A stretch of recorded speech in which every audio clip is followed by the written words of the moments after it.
first start talking about encoding. So whenever the brain receives information, this is what happens.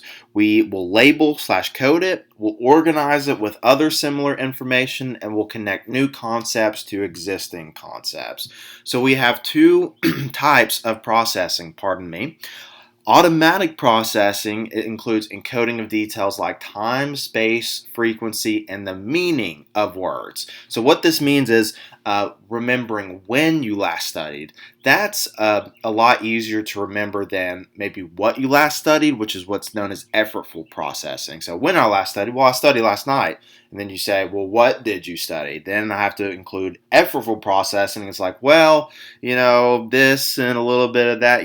It's hard to remember all of the details, at least harder to remember all the details comparatively to automatic processing. Okay?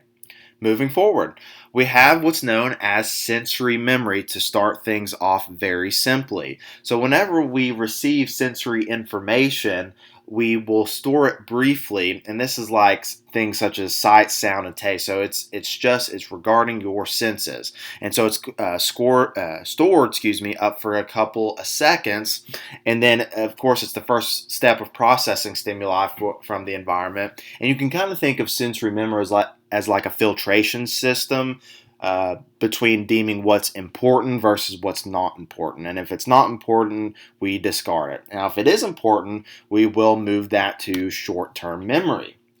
Now, before we get to talking about short-term memory, what I want to do is demonstrate what's known as the Stroop effect. Okay? So the Stroop effect shows us how memory can fail us almost initially whenever there's an incongruence between these sensory stimuli. Okay? Now, what you're going to see demonstrated and experienced is I am going to go through each of these colors. Now, as you can see here, from row 1, I'm going to go from the top to the bottom, so from red to purple, and then that's row 1, row 2, row 3. Okay? And so the name of the color is also congruent with the actual color. And what you're going to see is me struggle with the next slide because there's going to be an incongruence between the stimuli, between the word and what the color is. So this won't take me hardly any time at all to go through, and then we're going to compare that time with the other slide. So if you want to do this yourself, I encourage you to do so. It's a great exercise and a fun way to see how memory can be altered or can have difficulty even from the get-go whenever there's an incongruence. So without further ado, I'm going to time myself on slide 1. Feel free to do it yourself if you'd like. Okay? On your mark, get set, go. Red, orange, green, yellow, purple, yellow, green, blue, yellow, orange, black, red, purple. So that only took me 5.19 seconds according to my phone. So remember 5.19 for me. I'm going to try and remember that myself. And so to compare that with the last number, or with that number. So again, in this slide, the colors are incongruent with the color.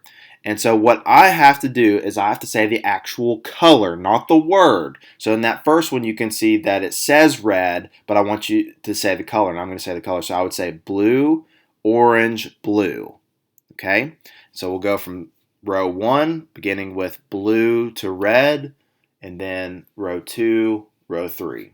So without further ado, let me get my phone going. Okay. On your mark, get set, go. Blue, orange, blue, purple, red, orange, yellow, blue, orange, yellow, red, purple, yellow, purple, orange. So that took me basically double the time. I'm now at 10.66 seconds. So because of that incongruence, it threw my sensory memory off, and it was significantly more difficult to name the actual color than it was in the last slide. So that's the Stroop effect displayed.